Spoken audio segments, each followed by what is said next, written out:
아멘. 여러분 기도해 주셔서 또 성대 수술을 잘 했고요. 또 아직은 완전하지 않지만 또 회복하는 가운데 있습니다. 기도해 주신 모든 분들께 진심으로 감사를 드립니다. 여러분, 목사가 한 달간 설교를 하지 않으면 어떻게 되는지 혹시 아십니까? 설교 금단 현상이 찾아옵니다. 그래서 거울 보고 혼자 설교하고 알아듣지는 못하는 개를 앉혀놓고 회개하라, 천국이 가까이 왔다, 주님을 의지해야 된다라고 개한테 말하는 이상한 목사가 됩니다. 약속대로 아직 깨꼬리 같은 목소리는 아니죠.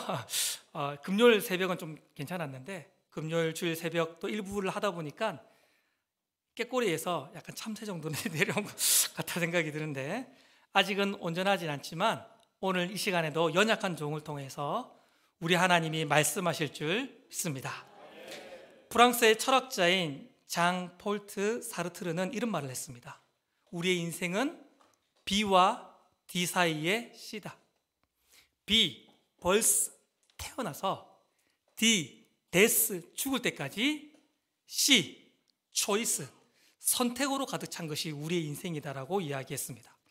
여러분, 이런 선택들 중에 오늘 어떤 옷을 입을까? 오늘 점심은 어떤 음식을 먹을까? 오늘 교회 와서는 누구 옆에 앉을까라고 하는 이런 사소한 선택들도 있긴 하지만, 때로는 나는 무엇을 하며 살아갈까? 나는 누구랑 함께 살 것인가? 나는 어디에 살 것인가? 나는 어떤 교회에 다닐 것인가? 라고 하는 우리의 인생의 승패를 결정할 만한 아주 중요한 선택들도 있다라는 것입니다. 중요한 것은, 잘 들으십시오, 이런 크고 작은 선택들이 합쳐져서 우리의 인생의 결과를 만들어내는 것입니다. 여러분, 그러면 최선의 선택을 해야 되는데 어떤 게 최선의 선택입니까? 아마 우리 성도들의 입장에서는 하나님의 뜻대로 선택하는 것이 분명 최고의 선택일 것입니다. 그러나 우리가 현실에서 맞이하는 문제는 무엇입니까? 하나님의 뜻이 잘 분별되지 않는다는 것입니다. 우리가 하나님의 뜻을 확신하며 용기 있게 선택했지만 돌아보고 나면 균형 감각이 없는 선택을 하거나, 때로는 샤머니즘적인 선택을 하거나, 때로는 비성경적인 선택을 할 때에도 우리에게 있는 것이 사실인 것이죠. 어떤 한 남자 청년이 교회에서 3주 연속으로 한 자매 청년과 부딪혔습니다. 그리고 저를 찾아왔어요. 그리고는 확신에 찬 목소리로 저에게 이렇게 말했습니다. 목사님, 하나님이 저 자매를 저에게 허락하신 것 같아요. 왜? 저 자매랑 3주 동안 계속 부딪혔어요. 하나님이 저 자매를 저에게 허락하신 것 같아요. 제가 이야기했습니다. 그건 너희 둘 다 조심성이 없는 거야. 너희 둘이 안 만나는 것은 하나님의 선명한 뜻이야. 아멘. 여러분, 우리는 하나님의 뜻을 다 분별하지 못합니다. 그래서 선택할 때 어떻습니까? 어렵고 괴롭고 갑갑합니다. 그렇죠? 근데 이건 이상한 게 아니에요. 이것은 우리의 인생을 빚어가시는 하나님의 일반적인 방식입니다. 우리 로마서 11장 33절 말씀을 보실까요? 제가 읽어보겠습니다. 깊도다 하나님의 지혜와 지식의 풍성함이여 그의 판단은 헤아리지 못할 것이며 그의 길은 찾지 못할 것이로다. 쉽게 말해보면 하나님의 뜻을 다 알 수 없다는 것입니다. 우리가 하나님의 뜻을 다 분별할 수 없기 때문에, 그래서 우리가 선택을 할 때에 우리의 마음이 힘들기 마련인 것이죠. 그래서 우리가 살아가면서 뭘 느낍니까?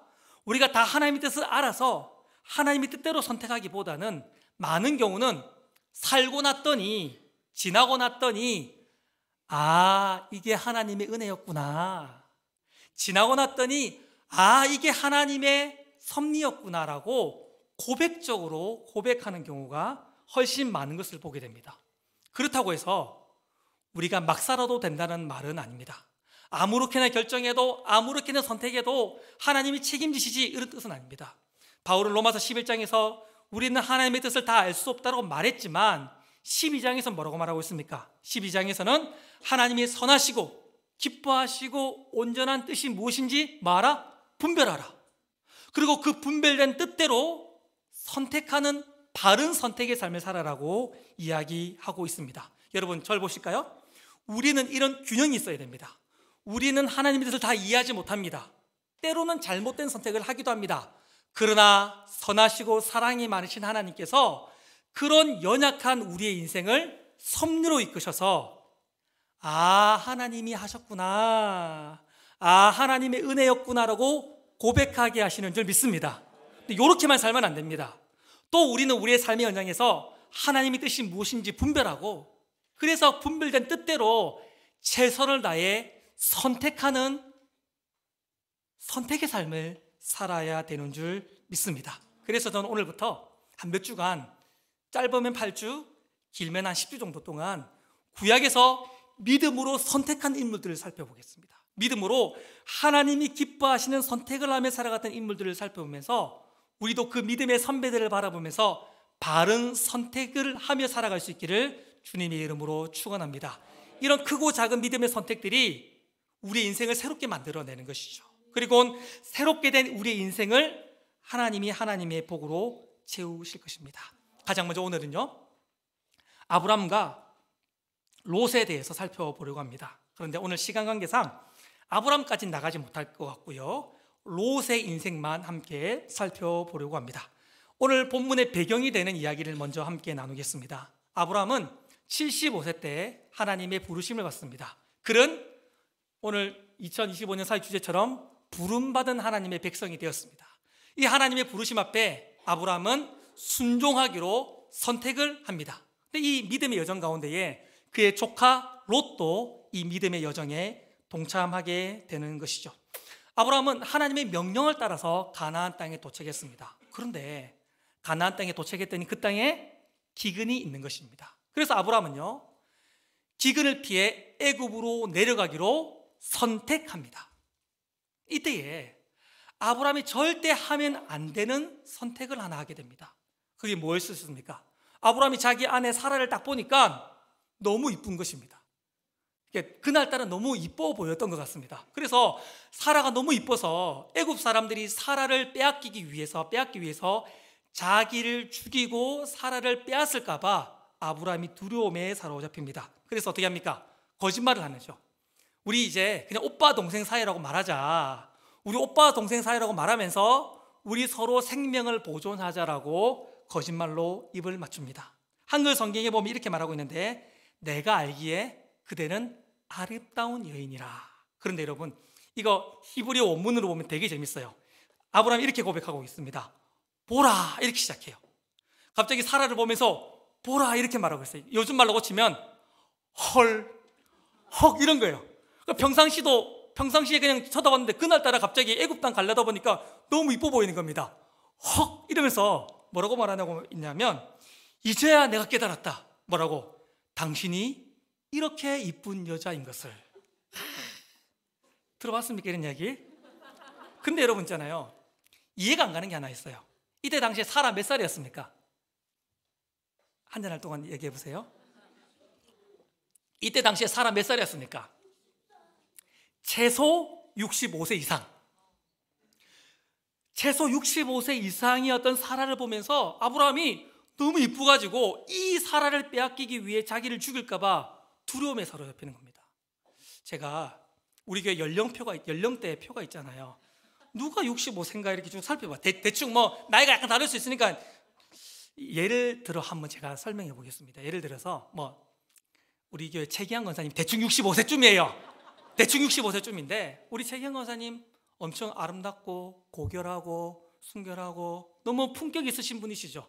너무 이쁘죠. 그런데 있잖아요, 막 남편을 죽이면서 빼앗을 갈 만큼 막 너무 이뻐가지고 막 남편을 죽이면서 살인을 해가면서까지 이 아내를 빼앗아 갈 만큼 그 정도는 사실은 솔직히 이쁘지만 그 정도는 사실은. 우리 여기 박영배 집사님 어디 계십니까? 어디 계시죠? 교회 안 왔어요? 여기 계시네요. 생명의 위협을 느끼십니까? 막 너무 아내가 너무 이뻐가지고 누가 내 죽이고 데리고 갈 그런 두려움이 사로잡히십니까? 너무 안전하시죠? 맞잖아요. 그게 일반적인 거잖아요. 제가 1부 때도 딴 분한테 물어봤는데 그분도 그렇게 비슷하게 대답하셨어요. 근데 진짜 신기한 건요, 아브라함이 애굽 땅에 딱 갔을 때에 애굽의 황제였던 바로가 사라를 보면서 한눈에 뿅 반합니다. 이 천국 가면 물어봐야 돼, 이 진짜인가 물어봐야 돼. 이게 지금 한눈에 뿅 반해가지고 프로포즈를 하는 거예요. 아브라함이 그때 어떤 선택을 합니까? 내 아내입니다라고 대답해야 될 것 같은데 남자 망신 다 시킵니다. 예, 제 여동생입니다, 데려가십시오라고 파는 거예요. 그때에 이 아브라함이 그 애굽 왕으로부터 소와 나귀와 염소와 이런 수많은 지참금들과 수많은 종들과 재물을 결혼 지참금으로 받게 되어집니다. 이때 중요한 것이 있습니다. 아브라함만 그런 결혼 지참금을 받은 것이 아니라 이 여정에 동참하고 있었던 롯도 함께 그 지참금을 고스란히 받게 되었습니다. 여러분, 이것이 왜 잘못된 선택이었습니까? 하나님은 아브라함에게 큰 민족을 만들어 주시겠다고 약속하셨는데 그건 사라를 통해 만들어 주시겠다는 것이었어요. 사라는 그냥 아내가 아니라 언약의 동반자였습니다. 아브라함이 이 잘못된 선택 때문에 하나님의 언약이 파괴될 위기를 맞이하게 된 것입니다. 이 아브라함의 잘못된 믿음 없는 선택 때문에 아브라함 인생이 망하게 된 거예요. 그러나 우리 선하신 하나님은 살아계셔서 그런 아브라함의 잘못된 선택 가운데서도 아브라함과 사라를 보호하셔서 빼앗겼던 사라를 찾아주셨습니다. 그리고 애굽 땅을 탈출하게 하시는데 어떻게 탈출하게 하시냐면 받았던 소와 나귀와 염소와 재물과 모든 재산을 아브라함과 롯이 그대로 간직한 채 애굽 땅을 탈출하게 하신 것이죠. 이 사건 때문에 아브라함과 롯 두 사람 다 완전히 거부가 됩니다. 요거까지가 오늘 본문의 배경인 것입니다. 자, 오늘 본문의 메시지로 들어가 보겠습니다. 자, 5절부터 7절까지 말씀을 우리 같이 한번 읽어볼까요? 어떤 일이 있었는가? 시작. 아브라함의 일행 롯도 양과 소와 장막이 있으므로 그 땅이 그들이 동거하기에 넉넉하지 못하였으니 이는 그들의 소유가 많아서 동거할 수 없었음이니라. 그러므로 아브라함의 가축의 목자와 롯의 가축의 목자가 서로 다투고. 자, 이렇게 말하고 있죠. 아브라함의 목자와 롯의 목자가 서로 다투었다고 말합니다. 좀 쉽게 말하면 아브라함과 조카 롯 사이에 어떤 갈등이 생기기 시작했습니다. 뭐 때문에 그렇습니까? 그들에게 양과 소와 나귀와 낙타와 종들이 너무 많았기 때문입니다. 그들에게 재산이 너무 많았기 때문에 이 갈등과 문제가 생겨나기 시작했던 거예요. 여러분, 아브라함이 가지고 있었던 부와 조카 롯이 가지고 있었던 수많은 재산은 뭡니까? 하나님의 사랑의 증거였어요. 하나님이 아브라함과 롯을 보호하시고 지키시고 인도하시는 증거가 무엇이었는가? 그들이 가지고 있었던 수많은 부와 재물이었던 것입니다. 근데 이 복 때문에 어떻게 됩니까? 하나님께 받은 복 때문에 아브라함과 롯 사이에 분쟁이 생겼고, 이 분쟁 때문에 아브라함과 롯은 선택의 갈림길에 섰고, 그 선택의 갈림길 속에서 아브라함과 롯은 다른 선택을 합니다. 이 다른 선택 때문에 아브라함과 롯의 결론이, 그의 인생의 결론이 완전히 달라지는 거예요. 여러분, 저를 보십시오. 하나님이 아브라함과 롯에게 복을 주셨어요. 이 복 때문에 이들 사이에 분쟁이 생겼고, 이 분쟁 때문에, 이 복에로부터 시작된 분쟁 때문에 아브라함과 롯은 선택을 합니다. 근데 선택이 서로 다른 선택이었어요. 그래서 그들의 인생의 결과가 완전히 달라지게 되어지는 것이죠. 이걸 잘 기억하십시오. 하나님이 우리에게 주신 복은요, 완성형이 아니라 진행형이고 과업형입니다. 다시 한번요. 하나님이 우리에게 주신 복은요, 완성형이 아니라 진행형이고 과업형입니다. 이게 무슨 말인가? 여러분, 하나님이 우리에게 주신 복 중에 최고의 복이 뭡니까? 아마 구원의 복일 거예요. 가장 완전하고 가장 큰 복이 구원의 복일 것입니다. 자, 우리가 하나님께로부터 구원의 복을 받았습니다. 끝입니까? 구원받았으니까 땡입니까? 아니에요. 구원의 복을 받는 순간부터 성경은 뭐라고 말하고 있습니까? 구원을 이루어가라. 구원을 완성해가라.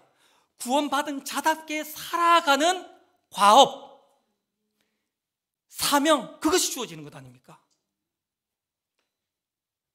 여러분, 구약의 히스기야를 기억하실 것입니다. 히스기야는 사형 선고를 받습니다. 의사로부터 사형 선고를 받은 것이 아니라 하나님으로부터 너는 죽게 될 것이라는 사형 선고를 받게 될 것입니다. 히스기야 간절히 하나님께 기도합니다. 하나님 살려주십시오. 그때 하나님이 히스기야의 기도에 응답하셔서 그의 생명을 15년 연장시켜 주십니다. 여러분, 죽어야 되는데 15년을 더 사는 건 복입니까? 아닙니까? 안 살고 싶으세요? 아니, 지금 죽어야 되는데 하나님이 은혜로 15년을 더 살려주셨어요. 그럼 복입니까? 복이 아닙니까? 대답 안 하시는 분들 오늘 위험합니다. 지금 이거 분명히 복이에요. 그러면 히스기야는 어떻게 살아야 됩니까? 이게 완성형이 아니라 과업형이고 진행형이기 때문에 하나님이 주신 복을 하나님의 뜻대로 사용해야 되잖아요. 이 하나님이 이 복을 주신 이유에 합당하게 살아내는 사명이 주어진 것이죠. 그런데 히스기야가 그 하나님께 복으로 받은 15년 동안 뭐합니까? 가장 먼저 한 일이 뭡니까? 하나님을 찬송하고 찬양한 것이 아니라 갑자기 달라집니다. 복 받고 달라집니다. 어떻게 해요? 갑자기 자기를 드러내기 시작합니다. 자기의 아름다움, 자기의 권력, 자기의 명예를 수많은 이방 왕들에게 자랑하기 시작합니다. 그러면서 그가 한 일이 뭡니까? 하나님을 떠나며 우상 숭배를 하기 시작합니다. 여러분, 히스기야가 15년간 복으로 받은 세월 동안 어떤 삶을 살았는지를 한 번에 보여준 증거가 있습니다. 바로 그의 아들 므낫세였습니다.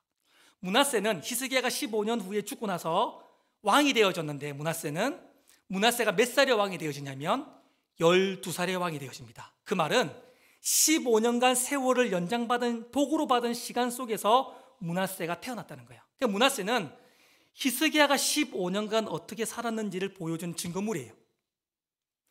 므낫세가 어떤 왕이었습니까? 남유다에 20명의 왕이 있었는데요, 그 왕들 중에 가장 나쁜 왕, 그 20명의 왕 중에 가장 불량 감자, 차라리 없었으면 좋았을 왕이 누구냐면 바로 므낫세였어요. 그래서 여러분, 역대상 열왕기하 2장 21장 9절 말씀에 보면 남유다가 왜 멸망했는가? 므낫세의 죄 때문이라고 말하고 있습니다. 므낫세 때문에 남유다가 멸망했다라고 말할 만큼 그는 악한 왕이었어요. 그게 어떤 겁니까? 히스기야가 복으로 받은 15년간 어떤 삶을 살았는지를 보여주는 것입니다. 복이 저주가 된 거예요. 여러분들은 어떤 복을 하나님께 받았습니까? 한번 생각해 보세요. 여러분들은 하나님께 어떤 은혜를 받았습니까? 제가 어제 집에 갔더니 한 10시 반쯤 집에 갔는데 저희 집에 어제 중1짜리 남자아이 3명이 저희 집에 잤어요. 그래서 제가 항상 토요일마다 우리 집 강아지나 혹은 우리 아들, 딸들을 앉혀놓고 설교 리허설 하는데 잘 됐다 싶어가지고 앉아라 이런 다음에 중1 3명에게 설교 리허설을 했습니다. 걔들 설교 듣고 첫 마디가 뭐냐면 야, 우리 45분 들었다 이러면서 어디 있어요 걔들? 안 왔어요. 들었다고 안 왔나 지금 애들? 예, 있어요. 네. 그래서 제가 설교를 중단하다고 물었습니다. 야, 너희들은 하나님께 어떤 복을 받은 것 같아? 어떤 은혜를 받은 것 같아? 물었어요. 그랬더니 첫 번째 친구가 말했습니다. 이 땅에 태어난 건요, 그게 복이래요.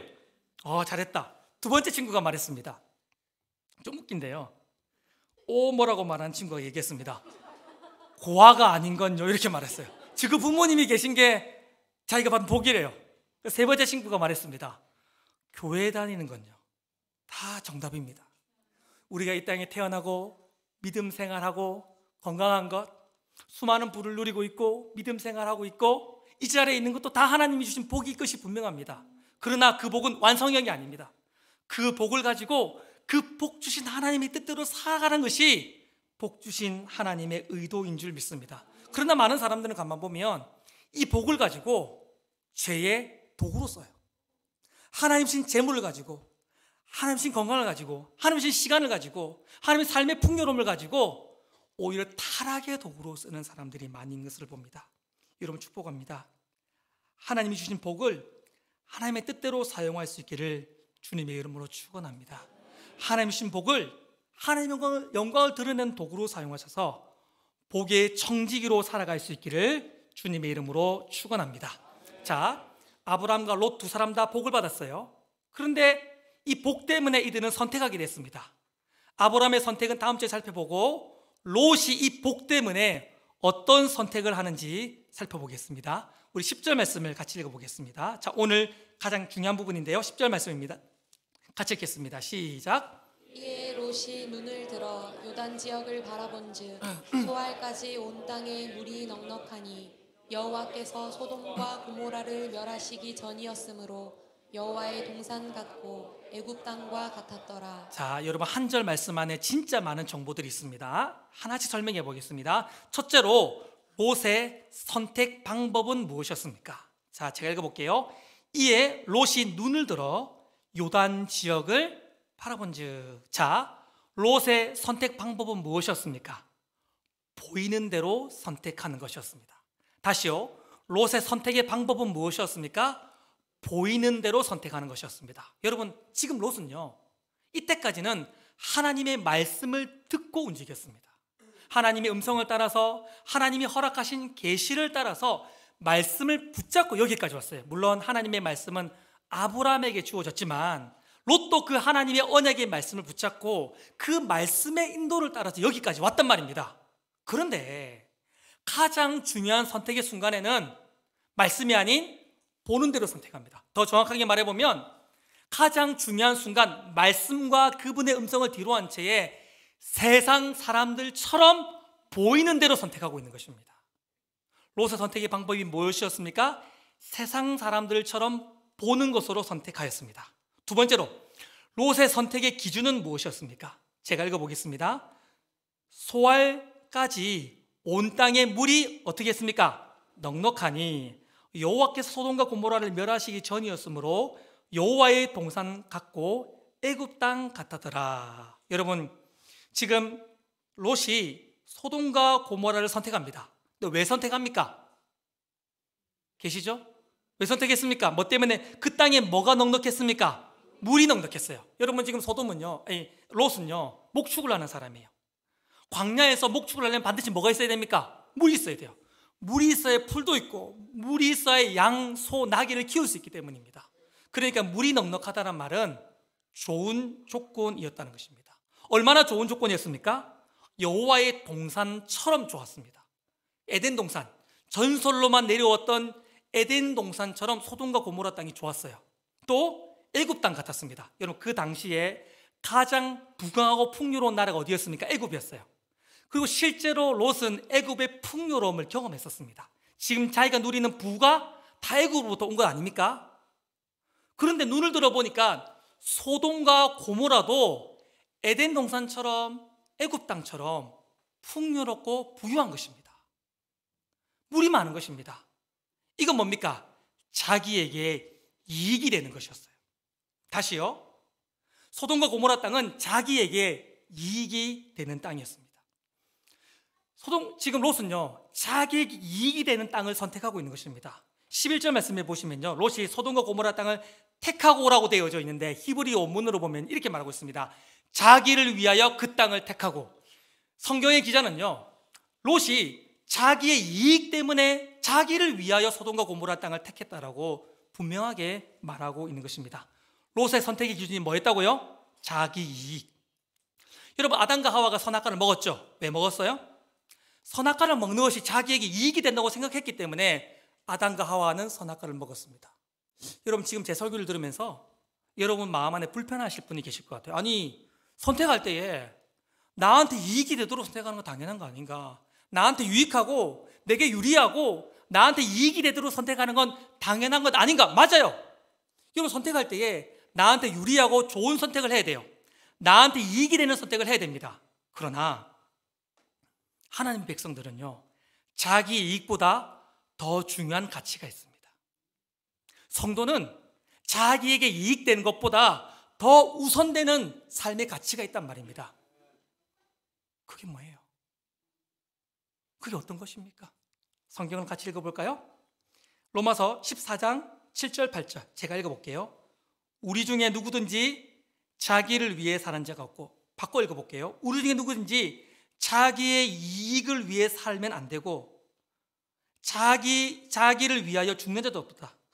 우리가 살아도 주를 위해 살고 죽어도 주를 위해 죽나니 그러므로 사나 죽으나 우리가 주의 것이로다. 고린도전서 10장 31절 말씀을 같이 읽어보겠습니다. 시작. 그런즉 너희가 먹든지 마시든지 무엇을 하든지 다 하나님의 영광을 위하여 하라. 아멘. 성도에게는 하나님의 기쁨이 최우선 과제인 줄 믿습니다. 성도에게는 하나님의 뜻, 하나님의 영광이 최고의 가치이고 가장 우선한 가치인 것입니다. 우리는 왜 살고 있습니까? 하나님의 기쁨을 위해 살아가고 있어요. 우리는 하나님의 뜻과 그분의 영광을 위하여 살아가고 있다는 말입니다. 나의 이익도 중요하지만 그 이익 따위와는 비교도 안 될 만한 내 삶에 더 중요한 가치가 있는데, 하나님의 기쁨, 하나님의 뜻, 그분의 영광을 위하여 선택하며 살아가는 것이 우리의 가치인 것이죠. 여러분, 선택의 순간 여러분 어떻게 선택하고 계십니까? 보기 좋은 대로 나의 이익을 위해서 선택하기보다는 우선적으로 하나님의 뜻이 어디 있는지, 하나님이 무엇을 더 기뻐하실 것인지, 내가 어떤 선택을 할 때 하나님이 더 영광 받으실 것인지를 고민하면서 그걸 선택하는 저와 여러분 될 수 있기를 주님의 이름으로 축원합니다. 세 번째로는 선택의 태도입니다. 아브라함이 먼저 롯에게 선택의 우선권을 줍니다. 그래서 10절 말씀에 보면 이해라고 말하고 있어요. 여러분, 아브라함이 조카 롯에게 네가 먼저 선택해라 라고 말하자마자, 그 말이 떨어지자마자 이에 어떻게 합니까? 롯이 땅을 선택하기 시작합니다. 11절 말씀에도 보면 소돔과 고모라 땅을 택하고 그 땅을 택하여 그 땅을 향하여 떠났다라고 말할 때 이 모든 동사들이, 이 롯의 행동을 설명하는 모든 동사들이 다 즉각적인 행동을 나타내고 있어요. 빠른 행동, 망설이지 않는 굉장히 즉각적인 행동을 묘사하고 있습니다. 그런데 롯이 오늘 선택을 할 때에 그 롯의 선택의 모든 행동을 살펴보아도 성경 보면 어디에도 하나님께 물어보거나 하나님 앞에 머물러 있는 시간은 단 1초도 존재하지 않습니다. 롯은 선택의 순간 눈에 보기 좋은 대로 선택합니다. 하나님의 말씀이 아닌, 그리고 하나님의 뜻과 영광과 기쁨이 아닌 자기 이익을 위해 선택합니다. 그리고 그 모든 과정 가운데에 하나님께 단 1초도, 단 한순간도 머물러 있지 않으면서 자기의 욕망을 위하여 급히 선택하는 것을 보게 됩니다. 롯의 선택의 태도는 하나님께 묻지 않는 것이었습니다. 여러분, 제가 하나님께 묻지 않았다고 말할 때에 이거 기도하지 않았다고 단편적으로 생각하지 마십시오. 하나님께 묻지 않았다는 말은요, 하나님을 의지하지 않았다는 말이에요.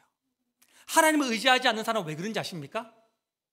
하나님을 의지하지 않는 사람들은 모든 삶의 결정권을 내가 가지고 있어요. 하나님을 의지하지 않는 사람은 모든 삶의 결정권들을 내가 가지고 있기 때문에 내가 내 인생의 주인인 사람들입니다.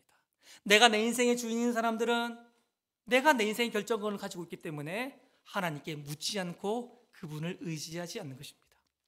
여러분, 사울이 처음 왕이 되었을 때에 이스라엘을 구원하는 좋은 왕이었습니다. 사울을 통해 하나님 영광도 나타나고 하나님의 뜻도 사울을 통해 나타나기 시작했어요. 그러나 사울이 바뀝니다. 사울이 하나님 주신 복 앞에서 그는 변질되기 시작합니다. 그러면서 하나님을 떠나죠. 하나님께 버림받습니다. 역대상 10장 14절 말씀에 보면 하나님이 왜 사울을 버리셨는지에 대해서 이렇게 말하고 있습니다. 제가 읽어보겠습니다. 여호와께서, 사울이 여호와께 묻지 아니하였으므로 여호와께서 그를 죽이시고 그의 나라를 이새의 아들 다윗에게 넘겨주셨더라. 하나님이 왜 사울을 죽이시고 왜 사울의 나라를 패하셨습니까? 사울이 하나님께 묻지 않아서였던 것입니다. 사울은 하나님을 의지하지 않았습니다. 왜 의지하지 않았습니까? 자기가 자기 인생의 주인이기 때문에, 모든 결정권을 자기가 가지고 있었기 때문에 하나님을 의지하지 않았어요. 오늘 여러분들에게 저는 물어보고 싶어요. 여러분들은 하나님께 물어보고 계십니까? 여러분 인생의 결정의 순간, 여러분의 삶의 순간, 여러분들은 하나님께 물어보고 계십니까? 하나님을 의지하며 하나님 뜻대로 하겠습니다라고 의존적인 삶의 자세를 가지고 살고 있냐는 말입니다. 아니면 롯처럼, 사울처럼 하나님께 묻지 않고 내가 내 인생의 주인으로 살고 있지는 않습니까? 이렇게 롯은 잘못된 선택을 합니다. 그러면 선택을 했으면 결과가 있겠죠. 롯의 결과는 무엇이었습니까?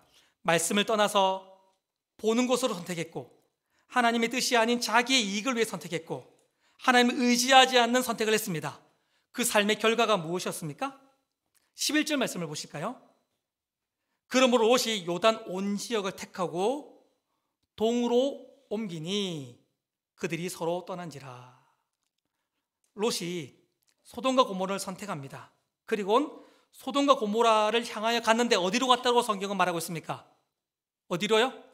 어느 쪽으로 갔다고 말하고 있습니까?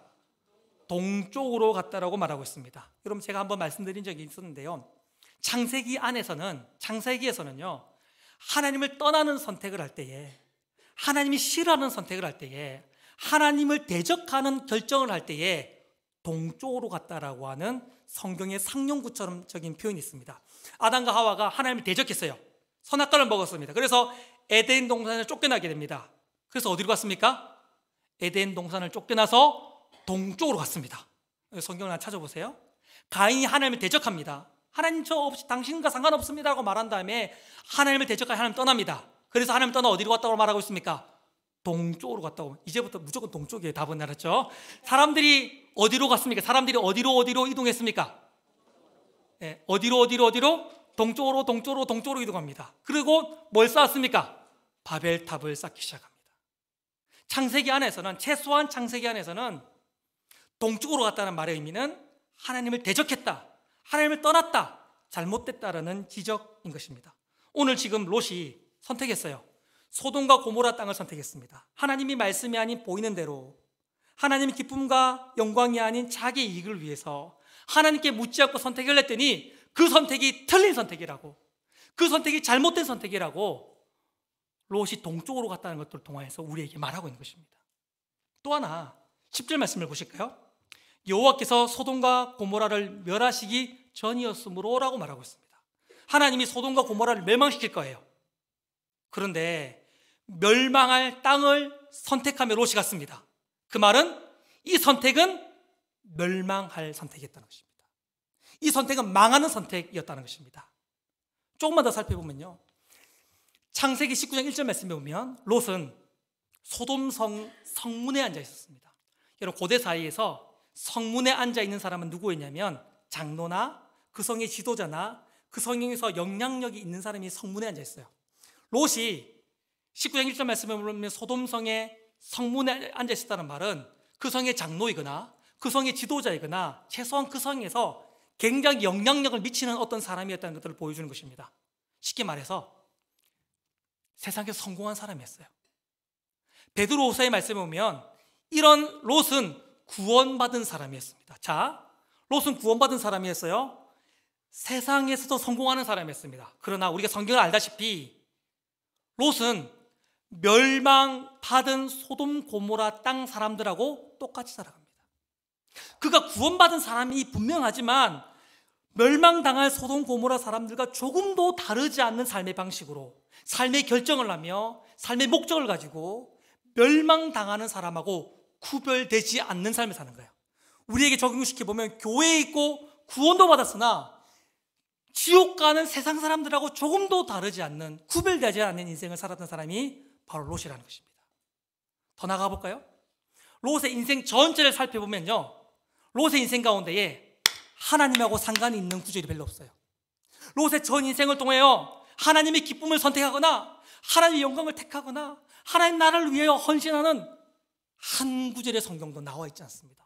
여러분, 저는 구원받은 자 중에 가장 비참한 인생을 살아갔던 사람이 누구냐? 롯이라고 생각합니다. 예수님 우편 좌편에서 구원받은 한편 강도가 있었잖아요. 그 강도보다 더 부끄러운 구원을 받은 사람이 누구냐? 바로 저는 롯이라고 생각합니다.